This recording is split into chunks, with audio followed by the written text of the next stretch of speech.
T-Bo, let's get it, man. T-Bo on the beat, boy.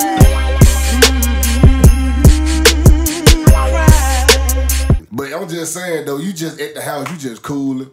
Like everything is everything. They just like a nigga saying a whack rapper or something. Like stop. Just like when them folks be talking about Tupac. I'm really sick of them folks talking about Tupac. Let that man rest in peace. Everybody really know what happened, man. You know what I'm saying? It was a street situation. Man, let that man rest in peace. Like sometimes, like these folks just talk about it. They burn it down. They ain't finna stop talking about it. Like just like with Tupac too. Like Tupac, them folks died in what, 96? Bro, them folks been dead 25 years.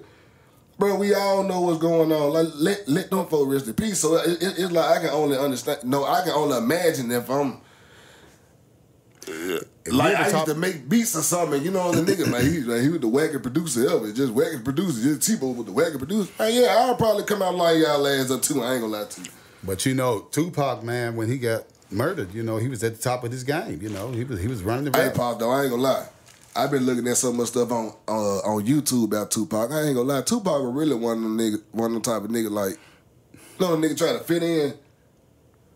That really what caused them to get killed. Like, you know how niggas try to fit in, try to come around and prove themselves. It's like when you really watch it and just look at different interviews when it come down to Tupac and stuff, like, he really wanted a nigga, like, you really wanted to fit in, G. Like, you know, you really were tripping. Like, you know what I'm saying? Yeah. And you know, like, you know where we come from, you know, I'm from Ridgecrest. And you know where we come from, like, I remember them type of days. Like, I remember, like, it was niggas coming around claiming Ridgecrest and claiming this and claiming that, and they really want that, you know what I'm saying? So it's like I mean, like when so it come what down you saying? You feel that's how Tupac really was? Truly, that's your opinion? I mean, too many people to say it.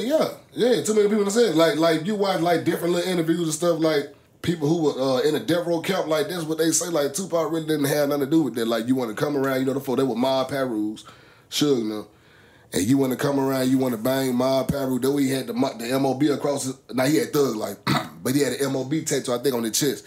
Like that's where it came from. And you know, like just like listen to how them folks was saying like how he came in and like, you know, like Death Row was almost like Death Row would operate like a game because like, you know, coming up where I come from, you know what I'm saying, you know, I was gang banging back in the days and it's like that's how they would operate pretty much. They would operate like a game. Like, you know what I'm saying, like just looking at the interviews and stuff, like when them folks talking about they in the red room, I don't like Sam Snead. I don't remember him, but I'm pretty sure you know who he was. Just like when they, you know what Sam Snead is? Sam Snead, the dude who with Death Row back, I don't remember him, but they say he was popular. That's the nigga they said that supposed the head guy whoop, he was Dr. Dre partner or something like that. I ain't gonna say, you know, the L word, but you know, that's the guy, you know, like. Well, he wasn't talked about, you know, the Death Row. No, like when you watch the little interviews and stuff. Yeah, like, you talking about the documentary. I'm talking about when the music was out, when Death Row was running the music scene, you know, they wasn't talking about him then. They wasn't talking about no damn Big Suge then. They were talking about Dr. Dre, Snoop Dogg, Tupac. And you know, they other artists.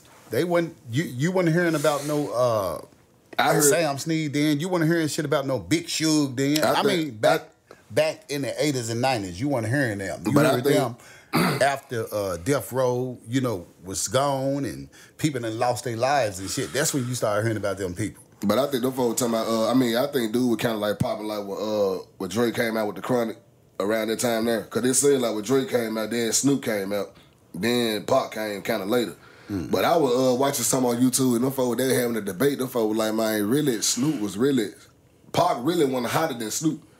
They just like when it come down to the Snoop Dogg. Yeah, they did say Snoop Dogg, when you really think about it, he was before Tupac really had started dropping his music and then he took over. It was Snoop Dogg at first. Do you believe, like if Tupac was still alive right now, do you believe Tupac could kind of be like in that category like with Snoop is, like he'll have a lot of respect and stuff like that? Say it again? Like if Tupac was still alive, like right now, you know how Snoop, like how Snoop, like known as Uncle Snoop.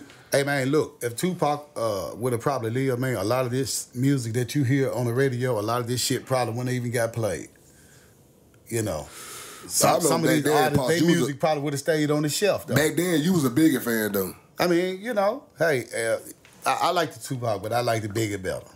You know, that was just my opinion. That's But the way see, I saw think it. I remember you saying something like that back in the day, just like how you were saying he was Digital Underground back then, and then he That's where he ended up started getting out. with the thug life stuff. Right. I think I remember you pointing out kind of what I'm saying that, like, you know, that like when I said Tupac, he said like he was kind of like a Because he didn't start The out nigga with the tried to fit gangster. in? He didn't start out with the gangster rap at first. You know, when he started out with the songs I remember, I Get Around and all them type of songs, he was rapping a different kind of way. But I'm saying, Paul, And back that's then, when he took over, when he came out with all like that. back then, like what was Bigger first album? Ready to Die? Which one? Bang, bigger than only 2 albums I remember is Ready to Die and Life After Death or something. You know what I'm saying? I think the Ready to Die. I remember you used to always say that back then. It's like you ain't really like Tupac back then. It seemed like it was kind of cut like what I'm to saying. me, I that. just thought Bigger music back then was hotter. I liked his music. But it said like back then though, it's like you would kind of used to be like, man, this nigga like woo woo woo. I mean, I don't know, but like just looking at the interviews, it seemed like Tupac was kind of like one of them niggas who would try to fit in. Yeah. Just in a way, I ain't gonna lie. Just like me, that's my opinion. I don't I already know folks probably gonna kill me in the comments.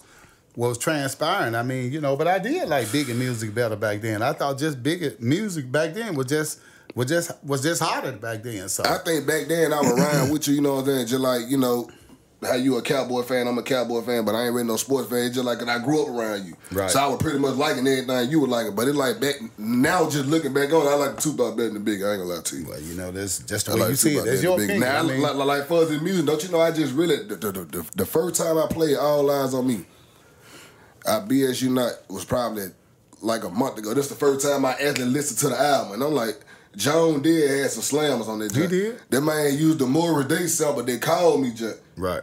Like, I ain't even know that, you know what I'm saying? Like, he ain't changed nothing that. I'm like, damn, that's the first time. You know, like, you gotta think, bro, I'm 32. Like, back then, when Tupac them died, I was, what, like, 10, like 9, 10. Like, I wasn't listening to no music like that. We were making mud pies and playing outside, running around, hide and seek, you know what I'm saying? You were like 8, yeah. Yeah, so, you know what I'm saying? Like, you know, so, like, really when folks be like, they Tupac fans, they my age and stuff like that, man, unless your folks know was just really bumping it around you as you were growing up, you capping. Man, like when I started like just really listening to music, the first thing I remember like getting was that Silk the Shocker. That when I first started just kind of listening to music and understanding like I like this song. You see what I'm saying?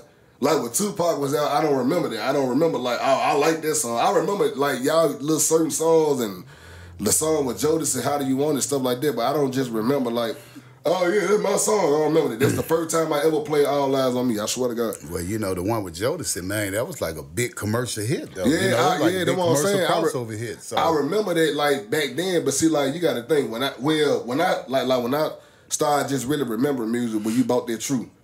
Yeah, TRU. Yeah, the TRU, the Masterpiece Jet. Then when I started remembering music, that's like when I can grow up, when I hear Swamp Nigga, or when I always feel like them songs like that. I remember my pa used to play that joint. You see what I'm saying? Right. Certain stuff like that. So I didn't grow up listening to Tupac and stuff like that. So you know, and I ain't trying to diss Tupac, and I'm just saying I didn't grow up. That was more of like a kind of era like. I'm 32, nigga, 35, 36, remember that. All music is a matter of opinion, man. You know, just because you like a certain group or you like a certain rapper or a certain singer or whatever, I might not like that. But we argue all the time because you say that the new school always use the old school. It's true, I mean, man. which they do. It's true. See, you might not know a lot of the songs, man. It's just like, what's the female name who just took over the rap? What's her name? Megan Thee Stallion. Yeah, I mean, a lot of her music ain't nothing but old school samples.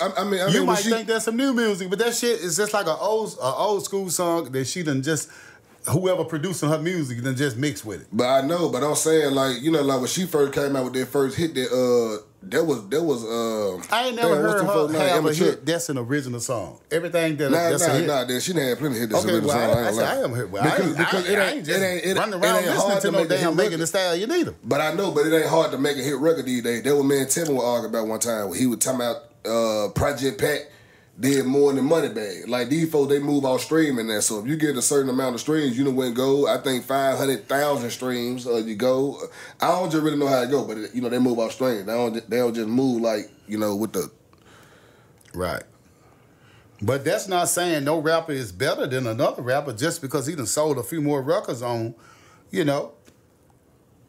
I don't see it like that. I mean, but that's how it is though. Like with the streams. It ain't like, you know, we used to go and buy. albums and stuff like that. And another joint I remember you had with that UGK joint, the Ride That album. Right. I bumped that joint. It's classic. It's like when when I bumped that, I can remember I remember this. So I remember probably about that joint. I remember like certain little lines and everything. I didn't grow up in the Tupac era. Like I ain't gonna cap to you. I said a lot of folk be on the joint line and stuff like that. They grew up in the Tupac era and all they holler about their Tupac. Cause these folk go so hard for Tupac. But then like when you really just break the situation down and just break everything down, like how that man died and all that, bro, that man was doing something they ain't had no business doing. But some music ain't gonna just never die, man. You know what I'm saying? Not yet. You know, some music just gonna live on. You know, it's just gonna go with every trend, man. It seems like you can still play that song. Yeah, and then it seems like when you go back and bump it, you be like, damn, I can remember where I was at. Well, I can remember like what I was doing. You know what I'm saying? Right. So like that's the thing about music. That's why that's why I love music. That's why I say like when I was bumping the UGK joint, I was like, man, I remember Bob used to bump that joint. You know what I'm saying? All the time. Still will play it. Yeah, so you know like that's why I love music, and I've been doing music, you know, since a youngin. Right.